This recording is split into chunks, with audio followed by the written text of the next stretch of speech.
início a mais uma de nossas aulas. Na aula de hoje, além da explicação, vocês vão assistir uma historinha aí, um vídeo no final, para ajudar a entender melhor o conteúdo, tá bom? Vamos lá começar? Bem, meninos e meninas do quarto ano, o tema da aula de hoje de história é datas comemorativas. Então, vocês sabem que além do conteúdo de da história do Brasil, a gente estuda algumas datas comemorativas. Então, hoje a gente vai estudar algumas datas comemorativas do mês de maio e vai compreender um pouco o que é esse conceito de datas comemorativas. Primeiro, vamos entender o que são datas comemorativas. Datas comemorativas são datas escolhidas para relembrar eventos históricos, conquistas importantes ou lutas que ainda estão sendo travadas por um determinado grupo, mas muitas delas possuem alcance internacional, enquanto outras podem ser específicas para um país. Então, quando um país quer relembrar algumas coisas que foram históricas, foram importantes para a sua história, isso vira uma data comemorativa. Então, tem algumas datas comemorativas que são internacionais, por exemplo, dia 8 de março, que é o Dia da Mulher, é uma data internacional. Ou tem uma data que é específica do país, o Carnaval, é específico daqui do Brasil. Então, tem esses dois tipos de datas. Só que dependendo da relevância dessa data, o governo pode declarar feriado ou ponto facultativo. Vamos lá entender. Tem datas comemorativas que viram feriado, mas tem datas comemorativas que não viram feriado. Um exemplo, o Dia da Mulher não é feriado. Então, quando não é feriado, vira ponto facultativo. O que é ponto facultativo? Cada empresa vai julgar se abre ou não seu comércio. Então, temos dois tipos de datas. As que são feriados e três, né? As que são feriados, as que não são feriados de jeito nenhum e as que são consideradas ponto facultativo. Ok? Então, agora a gente vai ver aí algumas datas comemorativas do mês de maio.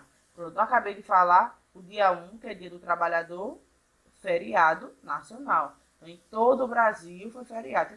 É uma data de alcance internacional? Não, é uma data de alcance nacional, só é no Brasil. Dia 5 a gente comemora o Dia o Dia Nacional das Comunicações e o Dia da Comunicação. Não é feriado isso aqui, é só um dia. 8, Dia da Vitória, que é o dia que marca o término da Segunda Guerra Mundial. 10, Dia do Campo. 13, Dia da Abolição da Escravatura. Dia da Fraternidade Brasileira. Dia do Automóvel. 22, Dia do Apicultor. Dia do Mel. 24, Dia do Café. 25, Dia da Indústria. Dia do Trabalhador Rural. Dia do Imigrante. E no segundo domingo do mês de maio, que aí não tem como botar uma data, porque cada ano o segundo domingo é de uma data diferente, é o Dia das Mães. Só que a gente vai se deter à data da abolição da escravatura, que é a que o nosso livro traz para a gente trabalhar.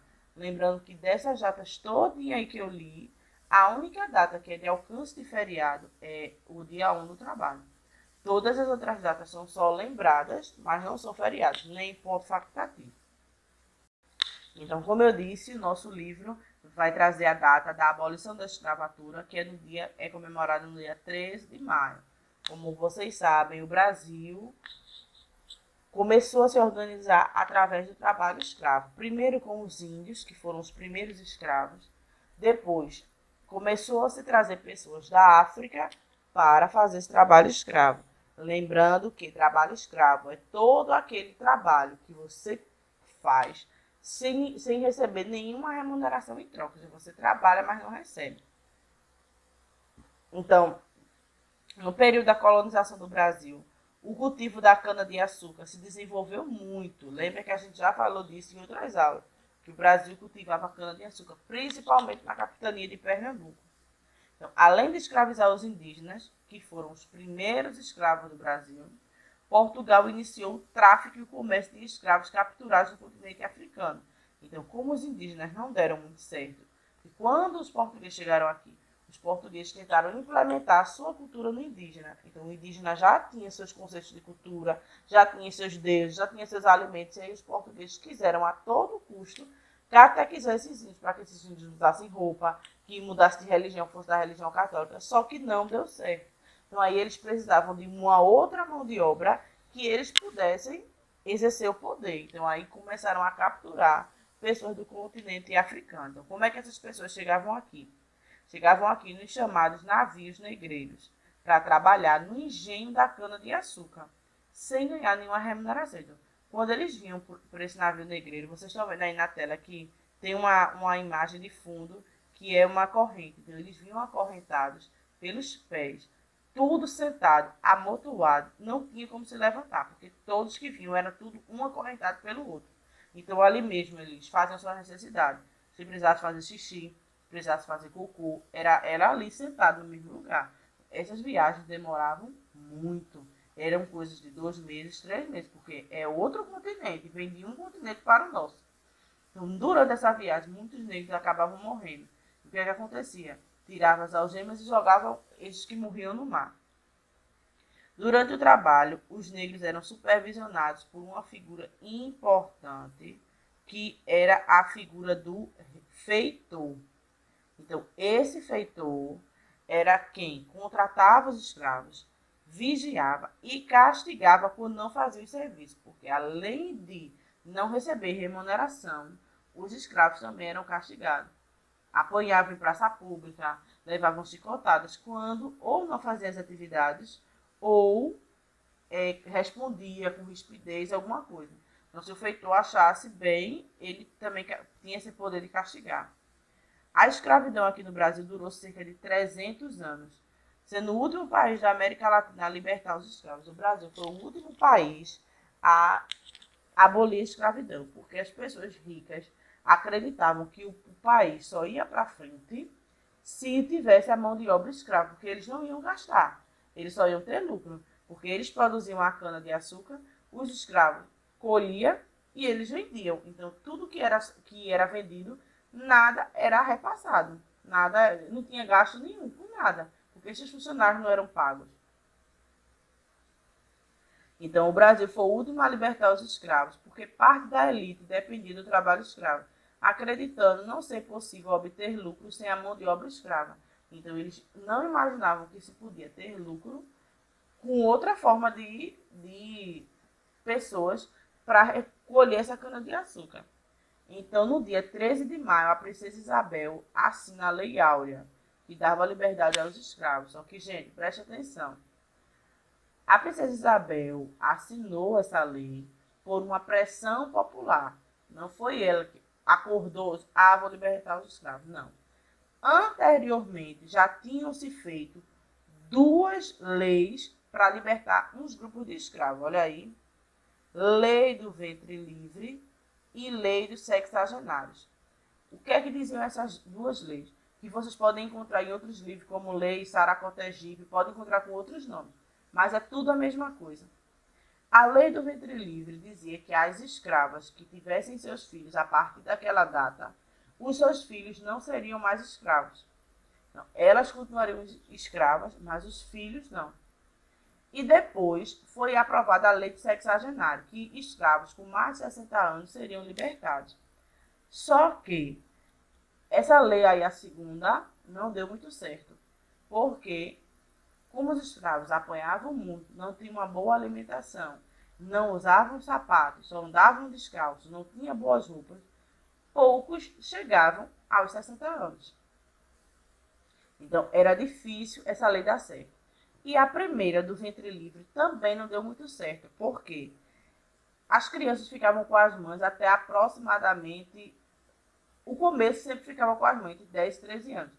Só que, por exemplo, essa lei começou em 2020. Aí o que é que os patrões faziam, os donos de fazenda? Alterava a data de nascimento para trás, para que essa criança não tivesse direito. Porque a partir do dia que essa lei começou, só tinha direito aquelas crianças que nascessem daquele ano para frente. Só que aí eles alteravam a certidão de nascimento para que essas crianças não tivessem direito. Então, foram 2 leis que não deram certo, mas foram criadas a partir da pressão popular. Então, as pessoas começaram a reivindicar os chamados abolicionistas, que são pessoas que lutavam pelo fim da escravidão, começavam a fazer protestos, a ficar em cima. Então, não foi a princesa Isabel que assinou a Lei Áurea porque ela quis. Foi uma pressão popular. até chegar à Lei Áurea, porque já tinha 2 outras leis que já faziam isso. Para quem gosta, a Globo agora está passando uma novela no horário das 6 horas, que é Um Mundo Novo, se eu não estou enganado. E nessa novela vai passar exatamente como aconteceu todo esse processo da escravidão. Porque lá, do final da escravidão, lá tem um grupo de abolicionistas, que são pessoas que lutam pelo fim da escravidão. Isso vai começando, vai virando uma revolta e alguém vai aceitando. Então a novela vai mostrar perfeitamente como isso vai acontecer. Assim como vai mostrar o dia do grito da independência. Então vai mostrar muita coisa da história mesmo do Brasil. Só que, depois da abolição, a vida não foi fácil não, viu, gente? Porque, veja bem, aboliu a escravidão. Lembrem que os escravos faziam tudo onde eles trabalhavam. Se trabalhavam naquela fazenda, então, a casa era lá, que eram as senzalas. Lá eles se alimentavam, lá eles dormiam, lá eles faziam tudo. Só que com o fim da escravidão, eles ficaram libertos e, consequentemente, ficaram sem emprego. Porque os patrões não queriam ficar com os escravos. Porque quando acabou a escravidão, para você ficar com um negro, você tinha que pagar por esse serviço. Então, muitos botaram essas pessoas para fora. Então, eles ficaram sem casa para morar, sem lugar para comer, sem nada. Então, demorou muito até eles se organizarem. E até hoje, eles não são completamente organizados. Porque até hoje você vê cena de preconceito. Até hoje você vê que as faculdades mais caras, a maioria das pessoas são brancos porque tiveram mais oportunidade. Até hoje você vê policiais seguindo pessoas negras só por conta da cor, porque acham que todo negro é ladrão. Então, assim, eles se organizaram dentro de um determinado parâmetro. Mas até hoje os negros sofrem problemas, preconceito, devido a esse tempo da escravidão. Então é uma coisa um pouco complicada. Ao final da minha explicação, vocês vão ver um vídeo que vai explicar toda essa história direitinho. Vai mostrar o navio negreiro, vai mostrar como é que eles chegaram aqui. Assistam direitinho, tá certo? Vamos assistir juntos? Nossa história começa na África.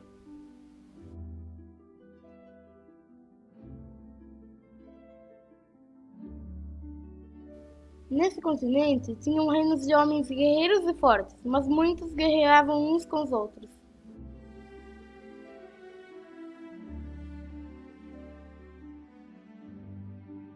Chegou uma época terrível, quando um dos reinos vencia, eles capturavam o rei, a rainha e seus súditos e vendiam aos portugueses em troca de ouro, tabaco e cachaça. Os portugueses traziam essas pessoas ao Brasil, em navios negreiros, todos apertados, com pouca água e comida. No Brasil, esses reis, rainhas e seus súditos tornavam-se escravos nas lavouras açucareiras. Vejo que você estudou bem o assunto do seu povo, Florestan. Tem mais, Dorinha. Esses meus antepassados ficaram 400 anos de escravidão. Trabalharam nos engenhos, nas minas de ouro e nas plantações de café.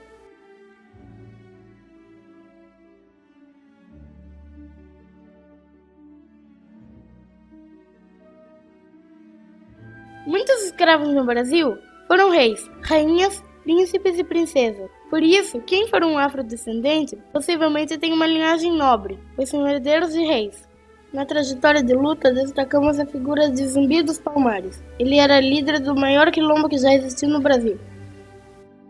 Quilombos eram lugares criados por escravos fugitivos.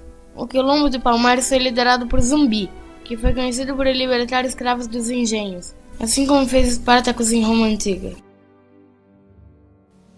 Zumbi é reconhecido como o maior herói da resistência. O Dia da Consciência Negra é comemorado simbolicamente no dia 20 de novembro, data de sua morte, que foi em 1695. Em Minas Gerais, na cidade do Arraial do Tijuco, atual cidade de Diamantina, o contratador João Fernandes de Oliveira apaixonou-se por uma escrava, Chica da Silva.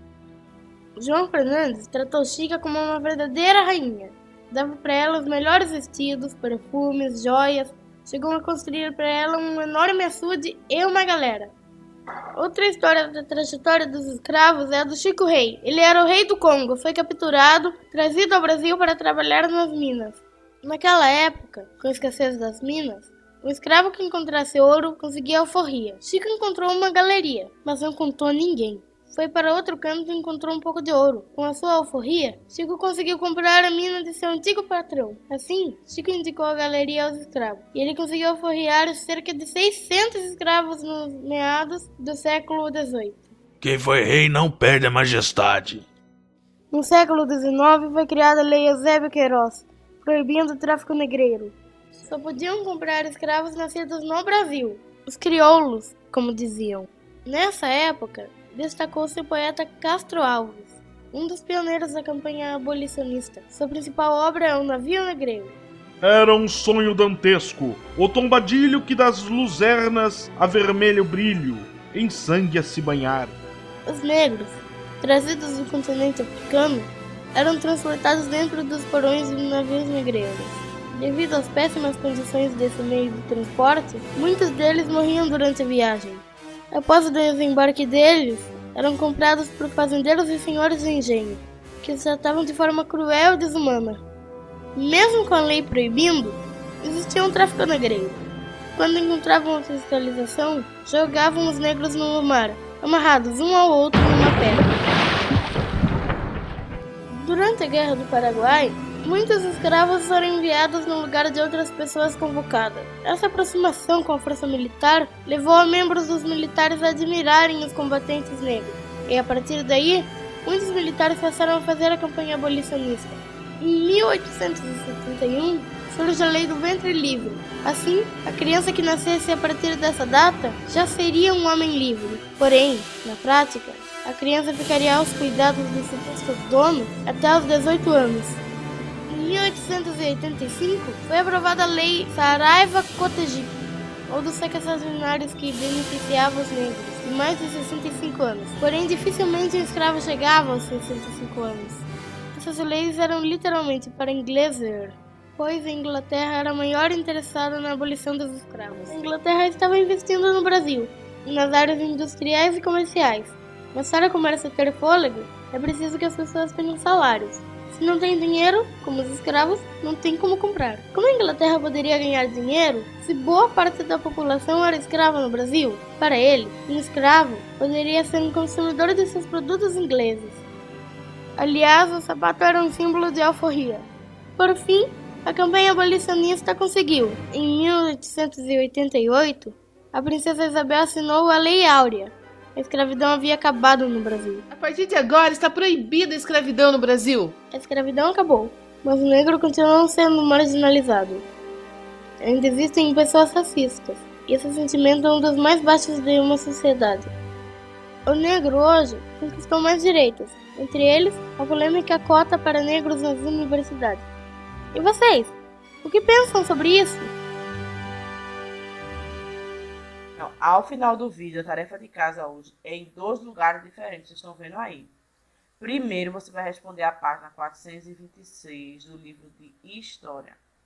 E depois, você vai responder a 233 e a 234 daquela nossa pasta de atividades. Lembra? Que é aquela que eu destaco na sala, faço com o furador e boto na pasta. Gente, não tem como em casa fazer isso. Eu entendo.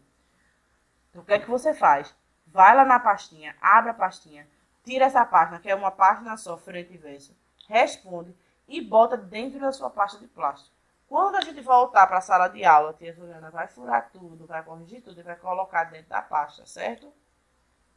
Qualquer dúvida é só entrar em contato pelo WhatsApp da escola. Até amanhã!